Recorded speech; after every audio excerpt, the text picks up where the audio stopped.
Today we are going to do a heist. That is right, we are going criminal, my friend, in The Score. This is a storytelling card game. So this is kind of like a mini pen and paper RPG card game kind of thing. This is quite cool, and I haven't really seen anything like this before. These cards will kind of give you a clue on what you are going to do and who, meaning which player, is in the spotlight at the moment. Together you will tell a story on how you complete the heist of a century. In this video I am going to show you how to set up this cool game, but also how to play it. So let's just have a look at it.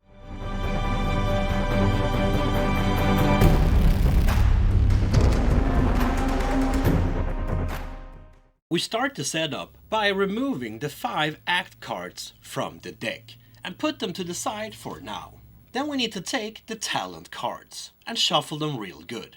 Once we have done that, we should take 3 cards and place them face up on the table. On these cards you can see a text in the top.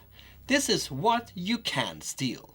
Down in the bottom you see a location. And this is where you can steal that item from. As a team, you should choose one thing you would like to steal and one location you would like to steal it from. And you can mix these up any way you would like to, meaning that you could choose $1 billion and Tomb/Ruin to steal it from. Now these cards are shuffled back into the talent deck. Now every player will receive a play guide. This is where you can see what will happen during the different acts. What happens if you have the talent or if nobody on the crew has the talent. Each player is dealt one of these. Next, each player should get a crew sheet. Here we write our name. Here we write our target, meaning what we're going to steal and from where. Here we will write down our talents once we get them. And here we can draw a cool little picture of ourselves. When each crew member is done with their crew sheets, we need to deal out 12 talent cards to the players, as evenly as possible.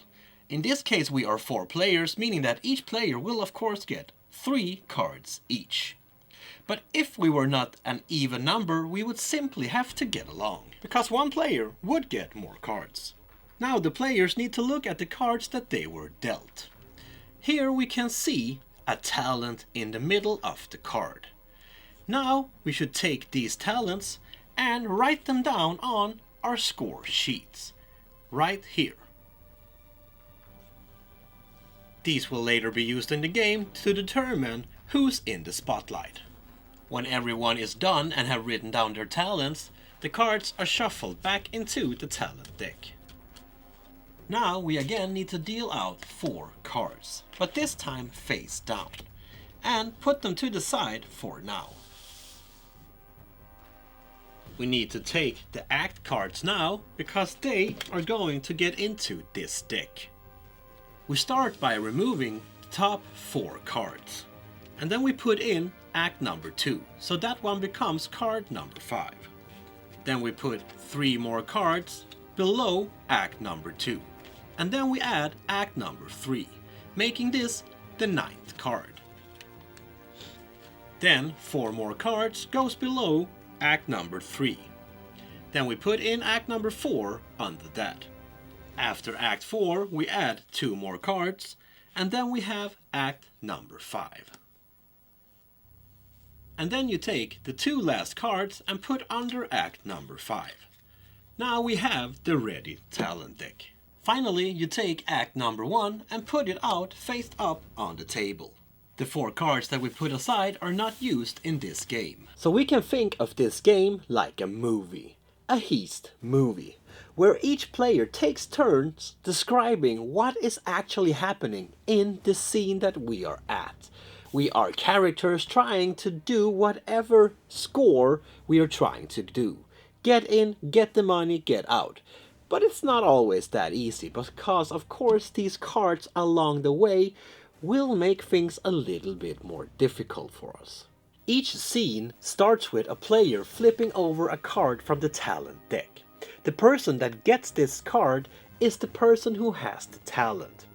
If no one around the table has this talent, the card goes to the one that has least cards in front of them. If there is a tie, the card will go to that player who have spoken the least lately. Now, what will happen in this scene is all depending on which talent card we have drawn, but also what act we are in. Because in Act 1, 3 and 5, all goes according to plan. But in Act 2 and 4, well, it goes off the rail, and it does not go as we have planned. When the player have put the card in front of them and seen what it says, that player gets to make up the scene. And of course they can take help from the other players around the table, but the other players may not interrupt this player's scene. But how do you create a scene? Well, that is determined by two things. First, we need to see which act we are, and if it is an act where everything is all to plan, or if we are in an act where it is off the rail. For now, let's say that we are in an act where everything is according to plan. Then we need to see if we have the talent on the talent card that we have just received in front of us. If we do have the talent stated on the card, we can use this talent to progress in our story. Meaning that here, for example, fast talk, we could say that we use our fast talk to talk our way past security. Then that would be the scene. But if we do not have the talent stated on the card, we would instead explain why we can't use this talent, and it wouldn't really be a scene, it would just be a way for us not really progressing in our story. If we enter an act where we are off the rail, well, things goes off the rail. Meaning that if we get a talent that we have on our card, this will instead stop us in different ways.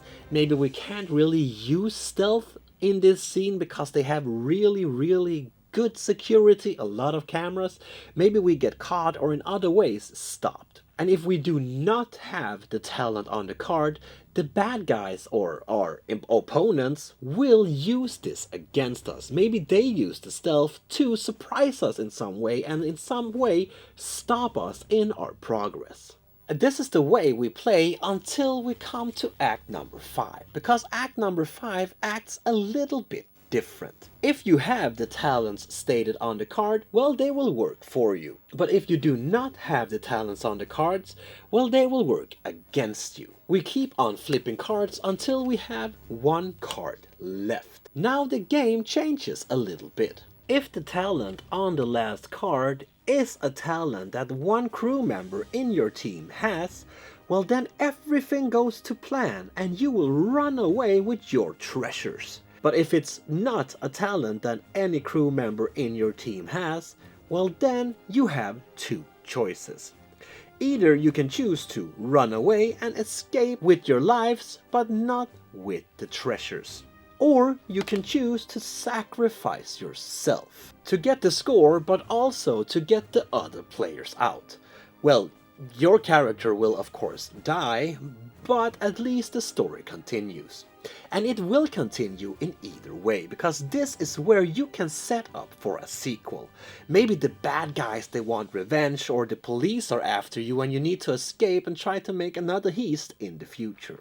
And that's how you play The Score, which is a cool, fast, easy to learn storytelling card game. This is quite cool. I mean, you use these cards, you make up a little story, and if you like open world RPGs, I think you're gonna like this. The games goes quite fast, so you could play a sequel even the same night as you have just finished the first one.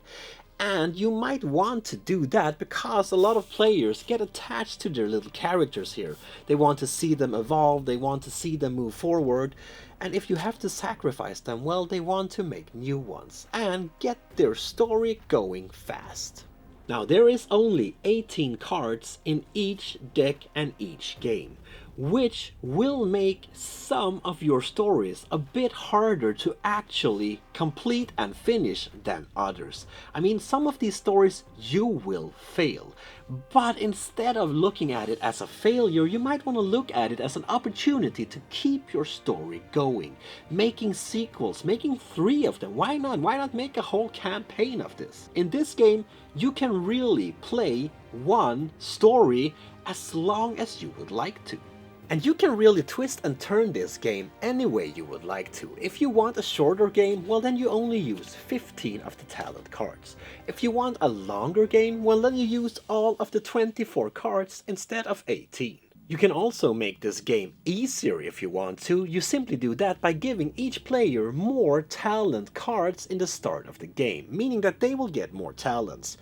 Or you can make it even harder by giving each player less talent cards at the start of the game, so they will have less talents when they go out on adventure. But you can also choose to change the way you talk around the table. You could, for example, before a story begins, say that you should only talk in past terms. Meaning that when you build up a scene, you say, for example, what I did back then was that I opened the door and so on. Everything is in the past. It has happened. Or you could do the reverse. Talk like it is happening right now. So instead of saying, and my character went over and opened the door, you would say, okay guys, I'm gonna go over here and open the door, because it is happening right now. There's also a mini expansion to this game where you get 7 more talent cards. These can be picked by choice or simply randomly picked and put into the talent deck.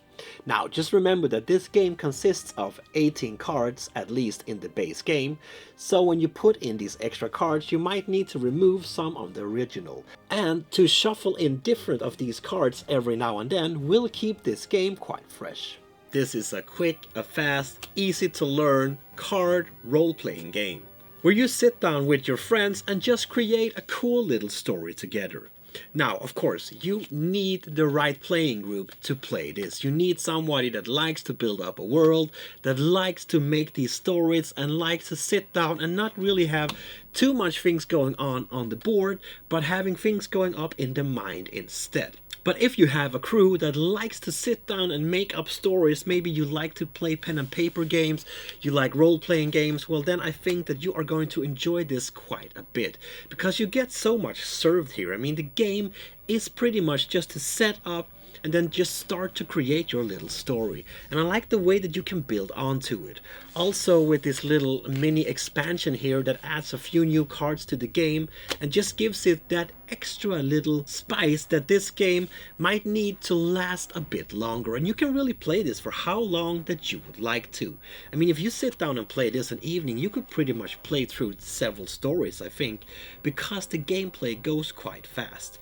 I also like the way that you can twist and turn it the way you would like to. I mean, you have a base game here, but how you want the game to actually be, more difficult, less difficult, longer, shorter, and so on, it's really up to you, and I think that is a cool little feature.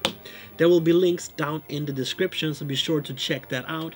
If you liked the video I did, well, give me a thumbs up, throw in a comment there for me.